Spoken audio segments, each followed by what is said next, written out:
Olá, gente. Hoje a gente vai falar um pouquinho sobre os vírus. O vírus é um assunto que está muito em alta ultimamente. A maioria de nós já ouviu falar em algum momento sobre o vírus, né, em 2020, principalmente porque está tendo uma pandemia viral aí causada pelo coronavírus. Mas os vírus eles existem há bastante tempo e nos acometem com diversos tipos de doenças, como é o caso da gripe e da raiva. Bom, a gente vai ver um pouquinho hoje sobre as características principais dos vírus. Os vírus não possuem célula, né? Ele é uma cápsula de proteína que dentro tem um material genético. E por não possuir célula, não tem metabolismo próprio. Por isso que ele precisa entrar em uma célula para poder se multiplicar e aí utilizar a maquinaria dessa célula hospedeira para isso. E por isso que ele é chamado de parasita. Os vírus são sempre agentes infecciosos e podem sofrer mutações com o passar do tempo e assim evoluir.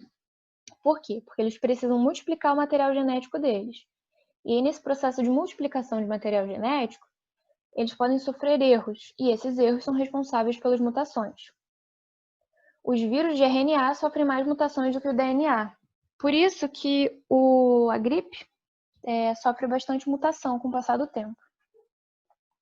Em relação ao material genético, ele pode ter como material genético RNA ou DNA, com exceção do citomegalovírus, que tem tanto RNA quanto DNA. Aqui a gente vai falar um pouquinho sobre a estrutura viral, trouxe um exemplo genérico didático sobre um vírus. E a gente vai destacar aqui algumas estruturas importantes, como por exemplo o capsídeo, que é uma cápsula proteica formada por diversas proteínas. E essas proteínas são os capsômeros. E dentro do capsídeo a gente encontra o material genético. Aqui nesse exemplo, o material genético é o RNA. Alguns vírus possuem envelope, que é essa estrutura aqui, alguns, não todos, né, possuem envelope, e esse envelope é uma bicamada lipídica com proteínas. Essas proteínas geralmente são glicoproteínas. Essa membrana é adquirida da célula hospedeira infectada e é um resquício de quando o vírus abandona a célula em que está hospedado e passa pela membrana plasmática. Temos as glicoproteínas, que também ocorrem nos vírus que não possuem envelopes. Junto com eles tem enzimas. Existe também um tipo de vírus que é chamado de bacteriófago. São vírus que atacam especificamente bactérias.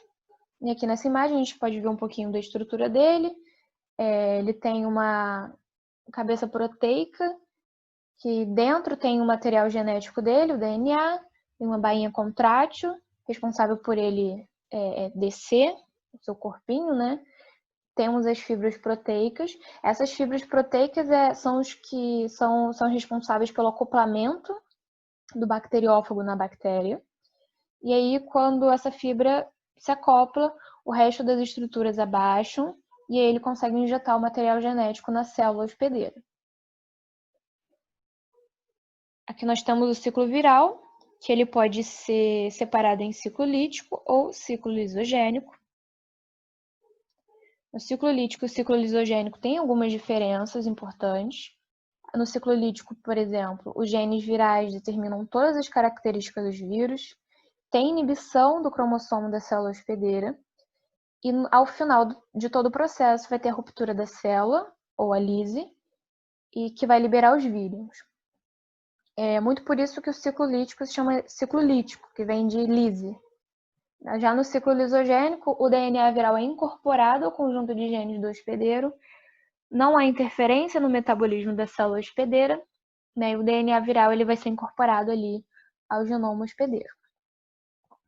Nós temos duas imagens, uma do ciclo lítico, outra do ciclo lisogênico, destacando aqui os estágios do ciclo lítico. Né? Primeiro nós vamos ter uma fase de adsorção.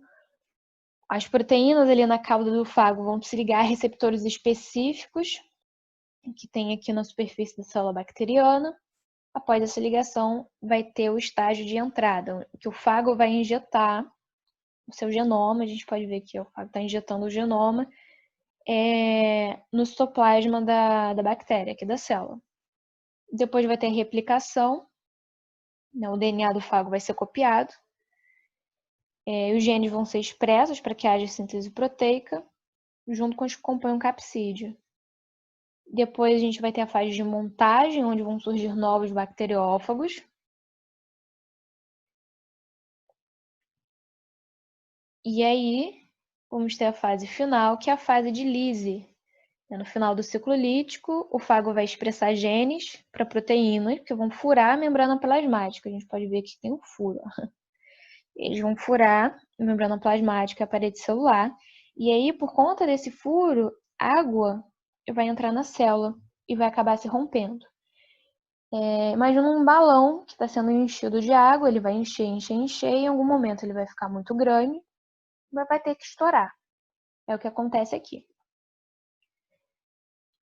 Aqui do outro lado nós temos o ciclo lisogênico, que ele acontece e permite com que o fago se reproduza sem matar a célula hospedeira. Não vai ter essa fase de lise. Alguns fagos eles podem usar o ciclo lítico. Alguns fagos usam o ciclo lítico, podem usar também o ciclo lisogênico, mas podem alternar entre os dois. Aqui a gente está vendo um exemplo de alternância entre o ciclo lítico e o ciclo lisogênico. Aqui nós temos as primeiras etapas do ciclo lisogênico. O DNA do fago ele vai entrar na célula, mas ele não vai ser imediatamente copiado. Ao invés disso, ele vai recombinar com uma região particular do cromossomo bacteriano. E isso vai fazer com que o DNA do fago seja integrado aqui ao material genético da célula hospedeira.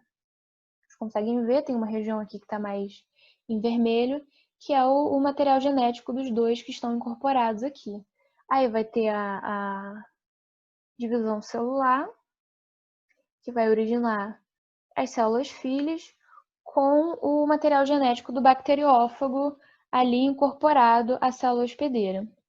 Temos uma alternância, que pode acontecer, é que aqui o material incorporado pode alternar e ir para o ciclo lítico.